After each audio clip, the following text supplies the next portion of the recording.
ಆತ್ಮೀಯ H16 news ಅರ್ಥಾತ್ ಹೇ ಸಿದ್ದರಾಮಯ್ಯ ಸ್ವಾಗತ. ನಾನು ನಿಮ್ಮ MI ಅಥವಾ ಮಲ್ಲಪ್ಪ ಜೋತಾವ್. ಆತ್ಮೀಯರೇ, ಈ ಕಂಪ್ನಿಗಳನ್ನ, ಅದರಲ್ಲೂ ಮುಖ್ಯವಾಗಿ ಪ್ರೈವೇಟ್ ಕಂಪ್ನಿಗಳು ಪ್ರೈವೇಟ್ ಮತ್ತು ಬೇರೆ ಕೆಲವು ಸರ್ಕಾರದ ಜೊತೆಗೂ ಕೂಡಿದಂಥ ಕಂಪ್ನಿಗಳಿದ್ದಾವೆ. ಮತ್ತು ಬೇರೆ ಅಲ್ಲಿ ಸರ್ಕಾರದ ಹೂಡಿಕೆ ಇರ್ತದೆ ಅನ್ನುವಂಥದ್ದು ಗಮನಾರ್ಹಲ್ಲೇ. ಬಟ್ ಇಲ್ಲೇ ಪ್ರೈವೇಟ್ದಲ್ಲೇ ಕಂಪ್ನಿ ಮಾಡ್ತಾರೆ, ಕಂಪ್ನಿ ಮಾಡಿ ಜನರನ್ನು ದುಡ್ಡು ಕುಡಿಸ್ಕೊಳ್ತಾರೆ. ನೋಡಿದ್ರಿ ಬೆಳಗಾವಿಯಲ್ಲಿ ಮೊನ್ನೆ 2-3 ಘಟನೆಗಳು ಅದು. ಅಲ್ಲಿ ಆಡಳಿತ ಅಧಿಕಾರಿ DC ಅವರು ಎಚ್ಚರಗೊಂಡು ಕೆಲವೊಂದಿಷ್ಟು ಜನರನ್ನು ಹಿಡಿಯುವಂಥ ಕೆಲಸ ಮಾಡ್ತಾಯಿದ್ದಾರೆ. ಬಡ್ಡಿ ಆಡೋರಾಗಿರ್ಬೋದು, ದುಡ್ಡು ತೊಳೋರಾಗಿರ್ಬೋದು, ಹೆಚ್ಚು ಬಡ್ಡಿ ಕೊಡ್ತಾನವ್ರಾಗಿರ್ಬೋದು, ಅದ್ರೊಳಗೆ ಕಣ್ಣಿಟ್ಟಿದ್ದಾರೆ. ಅದು ರೀತಿಯಾಗಿ ಇಡಬೇಕಾಗಿತ್ತೇನೋ. ಯಾಕಂದ್ರೆ ಈ ಚಿತ್ರದುರ್ಗ ಜಿಲ್ಲೆಯಲ್ಲಿ ಒಂದು ಘಟನೆ ಆಗ್ಯದ. ಅದರಲ್ಲೂ SLV ಮಹಿಳಾ ಮಾರ್ಟ್ ಮತ್ತು ಮಾರ್ಕೆಟಿಂಗ್ ಅನ್ನುವಂಥ ಹೆಸರು ಇಟ್ಕೊಂಡು ಕಂಪ್ನಿ ಮನೆಯಿಂದಲೇ ಕೆಲಸ ಮಾಡಿಕೊಡ್ರಿ, ನೀವು ತಯಾರು ಮಾಡಿಕೊಡ್ರಿ, ಉದ್ಕಡ್ಡಿ ಆಯಿತು ಮತ್ತು ಅದು 12 ಥರದ ಐಟಮ್ಗಳನ್ನ ತಯಾರು ಮಾಡಿರಿ, ನೀವು ನಮಗೆ ತಯಾರು ಮಾಡಿ ಸರ್, ಅದ್ರ ಬೆಲೆನೂ ಕೊಡ್ತೀವಿ, ನಿಮಗೆ ಪಗಾರು ಕೊಡ್ತೀವಿ, ಅದು ಬೇಕಾದಂಥ ಬೇಸಿಕ್ ನೀಡ್ಸು ಕೊಡ್ತೀವಿ ಅಂತೇಳಿ. ಅದ್ರ ಜೊತೆಗೆ ಒಂದಿಷ್ಟು ವಿಶ್ವಾಸ ಮೂಡುವಾಗ ವೇತನ ಪ್ಲಸ್ ಉದ್ಯೋಗ ಪ್ಲಸ್ ಅಂದಾಗ ಸಹಜವಾಗಿ ಯಾರಿಗಾದರೂ ಆಸೆ ಹೊಡ್ತದೆ ಪಾಪ. ಮತ್ತು ಇವತ್ತು ಕಂಪ್ನಿಗಳು ಓಪನ್ ಮಾರ್ಕೆಟ್ ಮಾಡಿದ್ದಕ್ಕಾಗಿ ಇವತ್ತು ಕಂಪ್ನಿಗಳನ್ನ ನಂಬಲೇಬೇಕಾಗ್ತದೆ, ಬೇರೆ ಆದಿಲ್ಲ. ಯಾಕಂದ್ರೆ ಅದಕ್ಕೆ ಏನಪ್ಪ ಅಂತಂದ್ರೆ ಈ ಸರ್ಕಾರ ಜವಾಬ್ದಾರಿ ಹೊರಬೇಕಾಗ್ತದೆ ಕಂಪ್ನಿಗಳು ರಿಜಿಸ್ಟ್ರೇಷನ್ ಮಾಡಿಸೋ ಮುಂದೆ. ಆದರೆ ಸರ್ಕಾರ ಕೈ ತಿಳ್ಕೊಂಡ್ಬಿಟ್ಟಿಬಿಟ್ಟದ, ಇದಾವಪ್ಪ ಕಂಪ್ನಿ ಅದಾವ, ನೀವಲ್ಲ, ಏನು ಮಾಡ್ತೀರಿ ಮಾಡಿ, ಬೇಕಾದ್ರೆ ಹೊಡ್ರಿ, ಬೇಡಾದ್ರೆ ಬಿಡ್ರಿ ಅಂತ ಅನ್ನೋ ಸ್ಥಿತಿಯೊಳಗೆ ಇದ್ದಾರೆ. ಆಯ್ತು, ಈ ಕೋರ್ಟ್ ಹೋಗೋದು, ಅಲ್ಲಿ ಹೋಗೋದು, ಹುಡುಕಾಡಿ ತರೋದು ಮುಂದಿನ ಮಾತು. ಬಟ್ ಅದು ಆಗದಂಗೆ ನೋಡ್ಬೇಕಾಗಿತ್ತು, ಅಂಥದ್ದು ಬೆಳೆದಂಗೆ ನೋಡ್ಬೇಕಾಗಿತ್ತು. ಆದರೆ ಆಗೈತಿ. ಈಗ ಹೆಚ್ಚು ಕಡಿಮೆ ಆಮಿಷ ತೋರಿಸಿ ಉದ್ಯೋಗದ್ದು ಮತ್ತು ನಾವು ಬಡ್ಡಿ ಹಾಕಿ ಕೊಡ್ತೀವಿ ಅನ್ನೋಂಥ ಮಾತು ಇರ್ಬೋದು. ಅದ್ರೊಳಗೆ ವೇತನ ಜೊತೆಗೆ ಹೂಡಿಕೆ ಮಾಡಿದರೆ ಲಾಭ ಮಾಡ್ಕೊಳ್ತೀವಿ, ಲಾಭ ಕೊಡ್ತೀವಿ, ಮತ್ತು ಅಸಲಕ್ಕ ಹಣವನ್ನು ಕಂತುಗಳ ರೂಪದಲ್ಲಿ ವಾಪಸ್ ಕೊಡ್ತೀವಿ ಅಂತ. ನೀವೇನು ದುಡ್ಡು ಕಟ್ಟಿರ್ತೀರಿ ಒಂದು ಪ್ರಾಡಕ್ಟ್ ಸಲುವಾಗಿ, ಅದಕ್ಕೂ ಆಗಿರಿ ಏನೋ ಒಂದು ಇನ್ವೆಸ್ಟ್ ಮಾಡಿರ್ತೀರಿ, ಅದನ್ನು ಕಂತು ಮಾಡಿಕೊಡ್ತೀವಿ, ಪಗಾರ ಕೊಡ್ತೀವಿ, ನೀವು ಬಡ್ಡಿ ಕೊಡ್ತೀವಿ. 108 ಆಸೆ. ಇದಕ್ಕೆ ಒಳಗಾದಂಥ ಜನ ಹೆಚ್ಚು ಕಡಿಮೆ 860 ಕೋಟಿ ರೂಪಾಯಿ, ಒಂದಲ್ಲ ಎರಡಲ್ಲ, ಏನು ಮಾಡ್ಲಿಕ್ಕೆ ಸಾಧ್ಯ ವಂಚಿಸಿದ್ದಾರೆ. ಈಗ 3 ತಿಂಗಳಾದರೂ ಗಾಯಬ್. ಇದನ್ನು ಆ್ಯಕ್ಚುಲಿ ಇದು ಶುರು ಆದಾಗಲೇ ಎನ್ಕ್ವೈರಿ ಮಾಡಬೇಕಾಯ್ತು. ಅಲ್ಲಿ ಲೋಕಲ್ ಸ್ಥಾನಿಕ ಸರ್ಕಾರ DC ಆಗಿರ್ಬೋದು, ಮತ್ತವರು ಆಗಿರ್ಬೋದು, ಇದೇನು ಎಂದು ಜನ ಹುಡ್ತಾ ಇದ್ದಾರೆ. ಸರ್ ಅವ್ರಿಗೂ ಅನಿಸ್ತದೆ ಪಾಪ, ಅಧಿಕಾರಿಗಳು ಅನ್ಲಿಕ್ಕೆ ಆಗೋದಿಲ್ಲ. ಬಟ್ ಇಲ್ಲಿ ಹೇಳಲಿಕ್ಕೆ ಆಗೋದಿಲ್ಲ. ಯಾಕೆ ಅಧಿಕಾರಿಗಳು ಒಂದು ಸ್ವಲ್ಪ ಇನಿಷಿಯೇಟ್ ಮಾಡಬೇಕಾಗಿತ್ತು. ಎಲ್ಲಿ ದುಡಿತಾರಿದ್ದಪ್ಪ, ಹೆಂಗೆ ಮಾಡ್ತೀವಿ, ಏನು ನೀನು ಎಂತು ಏನು ಅಂತೀರ. ಆದರೆ ಹೂಡಿಕೆ ಹಾಕೊಂಬಂದು ವಿಚಾರ ಮಾಡಬೇಕಾಗೈತಿ. ಇವತ್ತು ರಗಡ ಹೆಚ್ಚಿಗೆ ಕೊಡ್ತದೆ ನಮ್ಮ ಸರ್ಕಾರ. ಹೂಡಿಕೆದಾರರಿಗೆ ಎಚ್ಚರ ಇಂಥ ಹೂಡಿಕೆ ಮಾಡಬೇಡ ಅಂತೇಳಿ. ಬಟ್ ಅವ್ರಿಗೆ ಅವಕಾಶ ಕೊಡ್ತದೆ, ನೀವು ಹೂಡಿಕೆ ಮಾಡ್ಕೊಂಡು ಶುರು ಮಾಡ್ಲಪ್ಪ ಅಂತೇಳಿ. ದುಡ್ಡು ಹೆಚ್ಚಾಗ್ತದೆ ತಿಳ್ಕೊಂಡು ಭಾಳಷ್ಟು ಜನ ದುಡ್ಡು ಹೂಡ್ತಾರೆ.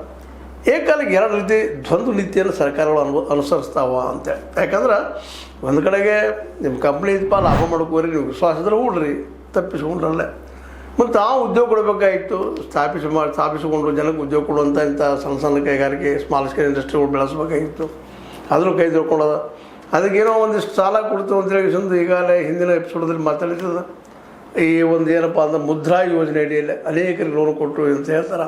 50 ಲಕ್ಷ ಕೋಟಿ ರೂಪಾಯಿ ಸಾಲ ಕೊಟ್ಟಿದ್ದಾರೆ. ಅವು ಎಲ್ಲಿ ಹೋದ ಉದ್ಯೋಗಗಳು, ಉದ್ಯಮಿಗೆ ಸ್ವಲ್ಪ ಕೊಟ್ಟಿದ್ದಾರೆ. ಯಾರಿಗೆ 50,000 ಕೊಟ್ಟರೋ, 5 ಲಕ್ಷ ಕೊಟ್ಟಾರೋ, 10 ಲಕ್ಷ ಕೊಟ್ಟಾರೋ ಕೊಟ್ಟಿದ್ದಾರೆ. ಯಾರು ಅನುಕೂಲ ಇದ್ದಂಥವ್ರು ದೊಡ್ಡದವ್ರು 10 ಲಕ್ಷ ತೊಗೊಂಡಿದ್ದಾರೆ ಅಂತ ಸುದ್ದಿಗಳಿದ್ದಾವೆ. ಇಲ್ಲೇ ನಿಜವಾಗಿ ನೀಡಿ ಪರ್ಸನ್ಸ್ ಇದ್ದವ್ರು ಸಿಕ್ಕಿಲ್ಲ. ಅವ್ರ ಕಡೆಯಿಂದ ಇಲ್ಲಿ ಏನು ಮಾಡಿದಾರಪ್ಪ ಅಂದ್ರೆ ಉದ್ಯೋಗ ಸಿಗ್ತಿದೆ ಅಂದ ಕೂಡ ಈ ಒಂದು 18 ರೀತಿಯ ಬೇರೆ ಬೇರೆ ಪ್ರಾಡಕ್ಟ್ಗಳಲ್ಲಿ ದುಡ್ಡು ಪಾಪ ಜನ ಉಳಿದಾರೆ. ಮತ್ತು ಅವ್ರಿಗೆ ಉದ್ಯೋಗ ಕೊಟ್ಟಿದ್ದಾರೆ, ಮತ್ತು ರೆಗ್ಯುಲರ್ ಅವ್ರು ಪೇಮೆಂಟು ಮಾಡ್ತಾ ಬಂದಿದ್ದಾರೆ. ಆದರೆ ಕಳೆದ 3 ತಿಂಗಳಿಂದ ನೋ ಪೇಮೆಂಟ್. ಎಲ್ಲಿ ಗಾಯಬಿಲ್ಲ, ಸಂಸ್ಥಾನ ಗಾಯಬ. SLV ಮಹಿಳಾ ಮಾರ್ಟ್ ಮತ್ತು ಮಾರ್ಕೆಟಿಂಗ್ ಈ ಸಂಸ್ಥೆ ಎಲ್ಲಿ ಹೋಯ್ತು, ಅವ್ರ 3 ಮಾಲಕರಿದ್ದಾರೆ, ಏನು ಮಾಡ್ಲಿಕ್ಕೆ ಅನ್ನೋದು ಇವತ್ತಿಲ್ಲ. ಹೀಗಾದಾಗ ಸಹಜವಾಗಿ ಯಾರಿಗಾದ್ರೂ ಗಾಬ ಆಗ್ತದೆ. ಜೊತೆಗೆ ಇದರಲ್ಲಿ ಹೂಡಿಕೆ ಮಾಡಿದವರು ಸಹಿತ ಪಾಪ ಮಧ್ಯಮ ವರ್ಗ, ಕೆಳ ಮಧ್ಯಮ ವರ್ಗದವರು, ಅವರಿದ್ದಂಥವರು ವಿಶೇಷವಾಗಿ ಏನಪ್ಪ ಅಂತಂದ್ರೆ ಭಾಳಷ್ಟು ದುಡ್ಡನ್ನು ಹೊಡಿದ್ದಾರೆ. ಅಗರಬತ್ತಿ, ಕರ್ಪೂರ ಪ್ಯಾಕ, ದಿನಕ್ಕೆ 2 ಗಂಟೆ ಅಗರಬತ್ತಿ ತಯಾರು ಮಾಡೋದು, ಕಳಿಸೋದು, ಮಾಡೋದು ಮಾಡಿ ಅದರಿಂದ ಪೇಮೆಂಟ್ ತೊಗೊಳೋದು ಮಾಡ್ತಾಯಿದ್ರು. ಅದ್ರ ದುಡ್ಡು ಒಬ್ಬರು 4 ಲಕ್ಷ ಹೂಡಿಕೆ ಮಾಡಿದ್ದಾರೆ. 2 ತಿಂಗಳಷ್ಟೇ ಪೇಮೆಂಟ್ ಪಡೆದಾರೆ, ನಂತರ ಇಲ್ಲ. ಹೀಗೆ ಮುಂದೆ ಇದು ಹೆಚ್ಚು ಕಡಿಮೆ ಬೆಂಗಳೂರು, ತುಮಕೂರು, ಹಾವೇರಿ, ಹುಬ್ಬಳ್ಳಿ, ಶಿವಮೊಗ್ಗ, ರಾಯಚೂರು, ದಾವಣಗೆರೆ ಹೀಗೆಲ್ಲ 10 ಜಿಲ್ಲೆಗಳಲ್ಲಿ ಇವರು ತಮ್ಮ ಏನಪ್ಪ ಅಂದ್ರೆ ಶಾಖೆಗಳು ವ್ಯಾಪಿಸ್ಕೊಂಡು ಆ ಮೂಲಕ ದುಡ್ಡು ಸಂಗ್ರಹ ಮಾಡ್ಕೊಳ್ಳೋಂಥದ್ದು ವಿಶ್ವಾಸ ಮಾತ್ರ ಮೂಡಿಸೋದು ಮಾರ್ಕೆಟ್ದಲ್ಲೇ. ವಿಶ್ವಾಸ ಮಾಡೋ ಹಂತಕ್ಕೆ ಬಂದಾಗ ದುಡ್ಡು ಸಾಕಷ್ಟು ಕೊಟ್ಟಿದ್ದಾರೆ ನೋಡ್ರಿ 860 ಕೋಟಿ ಅಂತ ಸಣ್ಣ ಅಮೌಂಟ್ ಅಲ್ಲ. ತೊಗೊಂಡು ಎಕ್ದಮ್ ಗಾಯಬ್ ಇಂಥ ಮೇಲೆ ಆಗ್ತಾನೆ ಇದ್ದಾವೆ. ಸರ್ಕಾರ ಇಂಥ ವಿಷಯದಲ್ಲ ಕಾಳಜಿ ವಹಿಸ್ಬೇಕಂತ ನಾವೆಲ್ಲ ಅಂತೀವಿ. ಆದರೆ ಸರ್ಕಾರನ ಇವತ್ತು ಹೇಳುವಂಥ ಇಂಥ ಕಂಪ್ನಿಗೆ ಅಲಾವ್ ಕೊಡೋದ್ರಿಂದಾಗೆ ಸಹಜವಾಗಿ ಹೊರಗಾರ ಯಾರಂದ್ರೆ ಸರ್ಕಾರ ಅಂತ ಹೇಳಬೇಕಾಗ್ತದೆ. ಯಾಕಂದ್ರೆ ಈಗ ಹಿಂದೆ ನೋಡಿದ್ವಿ ನಾವು ಈ ಅನೇಕ ಕಾರ್ಪೊರೇಟ್ಗಳು ದೇಶ ಬಿಟ್ಟು ಹೋಗಿದ್ದು 10,000 ಕೋಟಿ 15,000 ಕೋಟಿ 20,000 ಕೋಟಿ ತೊಗೊಂಡ ವಿಜಯ್ ಮಲ್ಯ ಇರ್ಬೋದು, ಮತ್ತೆ ಇರ್ಬೋದು, ಚೌಕ್ಷಿ ಇರ್ಬೋದು, ಏನೇನು ಹೆಸರು ಬರ್ತಾರೆ ಅವರೆಲ್ಲರೂ. ಇನ್ನೊಬ್ರು ಯಾರೋ ಮೋದಿ ಅಂತೇಳಿ ಬಂದು ಹೋಗಿಬಿಡ್ತಾರೆ. ಸಾಕಷ್ಟು ಒಂದಲ್ಲ ಎರಡಲ್ಲ 100 ಜನ ಟಪಿಗೆ ಹಾಕಿ ಹೋಗಿಬಿಟ್ಟಿದ್ದಾರೆ ಈ ದೇಶ ಬಿಟ್ಟು. ಇದು ಟಪಿಗೆ ಹಾಕೋ ಕಂಪ್ನಿನ ಇಷ್ಟೆಲ್ಲ ಅನುಭವ ಸಹಿತ ನಮ್ಮ ಸರ್ಕಾರಗಳು ಯಾಕೆ ಹೆಸರುಗೊಳ್ತಾ ಇಲ್ಲ. ಈ ಎಲ್ಲ ನೆಲೆಗಟ್ಟಿನಲ್ಲಿ ನಾವು ಮೇಲೆ ಹೇಳೋದು ಏನಪ್ಪ ಅಂತಂದರೆ ಈ ಖಾಸಗೀಕರಣ ಅನ್ನುವಂಥದ್ದು ನಿಜವಾಗಿಯೂ ಈ ದೇಶಕ್ಕೆ ಬೇಕಾಗಿತ್ತ ಅಂತೇಳಿ. ಯಾಕಂದ್ರೆ ನಾವು ಇತಿಹಾಸ ತುಂಬ ನೋಡಿದ್ದೀವಿ. ಇಲ್ಲಿ ಬಡತನ ಹೆಚ್ಚಿರೋದ್ರಿಂದ ದುಡ್ಡು ಒಂದು ಕಡೆ ಕೆಲವೊಂದು ಕಡೆ ಅಷ್ಟೇ ಸಂಗ್ರಹ ಆಗೋದ್ರಿಂದ ದುಡ್ಡು ಸಂಗ್ರಹಿಸೋವಾಗ ಇಲ್ಲಿ ಪ್ರಾಮಾಣಿಕವಾಗಿ ತನ್ನ ಬುದ್ಧಿಮತ್ತೆಯಿಂದ ದುಡ್ಡದ ಗಳಿಸಿದಂಥ ದುಡ್ಡು ಇಲ್ಲಿ ಇರುವುದಿಲ್ಲ. ವಿಶೇಷವಾಗಿ ಬಡ್ಡಿ ಆಡೋದು ಮತ್ತೆ ನೋಡೋದು ಅಥವಾ ಪಿತ್ರಾಸವಾಗಿ ದುಡ್ಡು ಬಂದಿರ್ತದೆ, ಆ ದುಡ್ಡು ಇಟ್ಕೊಂಡು ವ್ಯವಹಾರಗಳು ಮಾಡೋದು ಇಂಥೆಲ್ಲ ಮಾಡ್ತಿರ್ತಾರೆ. ಇಲ್ಲಿ ನಮ್ಮಲ್ಲಿ ನೋಡಿರಿ ಯಾವ ಟೆಕ್ನಾಲಜಿ ಬೆಳೆಯಿಲ್ಲ, ದೊಡ್ಡ ಪ್ರಮಾಣದಲ್ಲಿ ಸ್ಮಾಲ್ ಇಂಡಸ್ಟ್ರಿಗಳು ಬೆಳೆಯಿಲ್ಲ, MSMEಗಳು ಬೆಳೆಯಿಲ್ಲ, ಏನೂ ಇಲ್ಲ. ಮತ್ತು ಇರುವಂಥ PSUಗಳು ಸಹಿತ ಒಂದು 32 PSU ಇದ್ದು ಅವುಗಳು ಸಹಿತ ಪ್ರೈವೇಟ್ದವ್ರಿಗೆ ಕೊಟ್ಟರು ಅವ್ರು ಎಷ್ಟು ನಡೆಸ್ತಾ ಇದ್ದಾರೆ, ಎಷ್ಟು ಲಾಭ ಕೊಡ್ತಾ ಇದ್ದಾರೆ, ಅದು ಇಲ್ಲಿ ಇವತ್ತು. ಹೀಗಾಗಿ ಏನಾಗಿಬಿಟ್ಟದಪ್ಪ ಅಂತಂದ್ರೆ ಇದನ್ನು ಓಪನ್ ಆಗಿ ಹೊರಗೆ ಹೋಗೋದಂಗೆ ಆಗಿಬಿಟ್ಟದ ಪರಿಸ್ಥಿತಿ. ಹೀಗಾಗಿ ಅದು ಬಲಿ ಆಗೋರು ಯಾರಪ್ಪ ಅಂದ್ರೆ ಒಂದು ಸ್ವಲ್ಪ ದುಡ್ಡು ಇದ್ದಂಥವ್ರು, lower middle class, higher middle class ಬರ್ತಾರೆ. ಅವ್ರನ್ನೆಷ್ಟು ಗಳಿಸ್ಬೇಕು ಅನ್ನೋ ಆ ಆಶೆಗೆ ಬಲಿಯಾಗಿ ಇಂಥ ಎಲ್ಲ ಏನಪ್ಪ ಅಂದರೆ ಕಂಪ್ನಿಗಳಿಗೆ ಬಲಿ ಆಗ್ತಾ ಇದ್ದಾರೆ. ಈಗಿರೋ FIR ದಾಖಲೆ ಮಾಡಿದ್ದಾರೆ, ಎಲ್ಲ ಮಾಡಿದ್ದಾರೆ, ಸರ್ಕಾರ ಹೇಳಲಿಕ್ಕತ್ತದ. ಅದರ ಮುಖ್ಯವಾಗಿ ಜಿಲ್ಲಾ ಪೊಲೀಸ್ ವರಿಷ್ಠಾಧಿಕಾರಿ ರಂಜಿತ್ ಕುಮಾರ್ ಭಂಡಾರು ಅವರು ಹಣ ಕಳೆದುಕೊಂಡವರು ನೀಡಿರುವ ದೂರಿನ ಅನ್ವಯ ಕಂಪನಿ ವಿರುದ್ಧ FIR ದಾಖಲು ಮಾಡಲಾಗುವುದು. ಪ್ರಕರಣದ ತನಿಖೆಯನ್ನು CIDಗೆ ವಹಿಸಲು ಕ್ರಮ ವಹಿಸಲಾಗುವುದು. CIDಗೆ ಒಪ್ಪಿಸಿ ಹಿಡ್ಕೊಂಡು ಬರ್ತೀವಿ ಅಂತ ಹೇಳ್ತಾ ಇದ್ದ. ಆದರೆ ಎಲ್ಲ ಘಟನೆ ಆಗದ ಪೂರ್ವದಲ್ಲೇ ಆ ಕಂಪ್ನಿ ಬಗ್ಗೆ ಅದರ ದುಡ್ಡು ಹೂಡಿಕೆ ಮಾಡ್ಕೊಳ್ಳೋಕೆ ಪ್ರಶ್ನೆ ಮಾಡಬೇಕಾಗಿತ್ತು, ಕೇಳಬೇಕಾಗಿತ್ತು.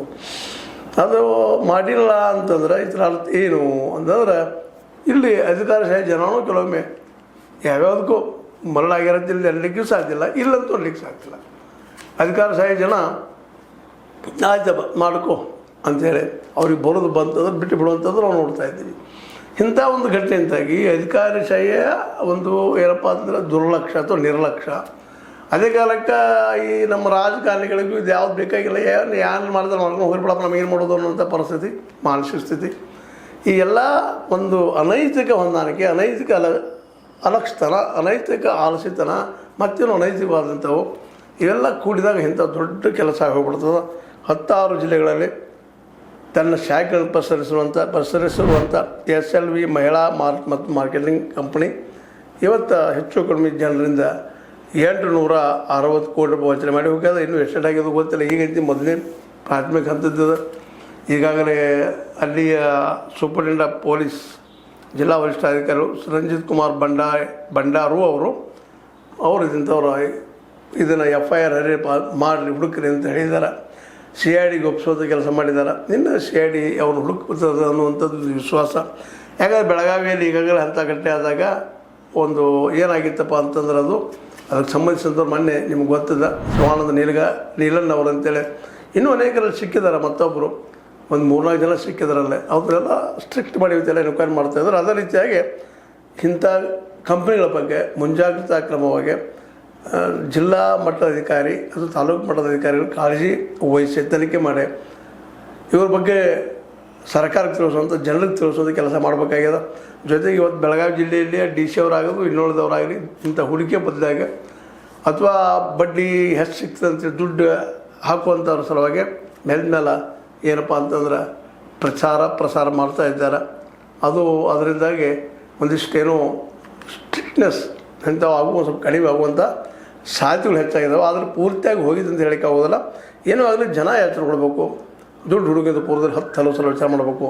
ವಿಚಾರ ಮಾಡಿ ಇದು ಸರಿ ಇದನ್ನು ಇಲ್ವಾ ಅಂತೇಳಿ ಎನ್ಕ್ವೈರಿ ಮಾಡಿ ದುಡ್ಡು ಹುಡಿದ್ರೆ ಯೋಗ್ಯ. ಅದಕ್ಕಿಂತ ಸರ್ಕಾರವು ಸಹಿತ ತನ್ನದೇ ಕೆಲಸದ ಜವಾಬ್ದಾರಿ ಇದೆ.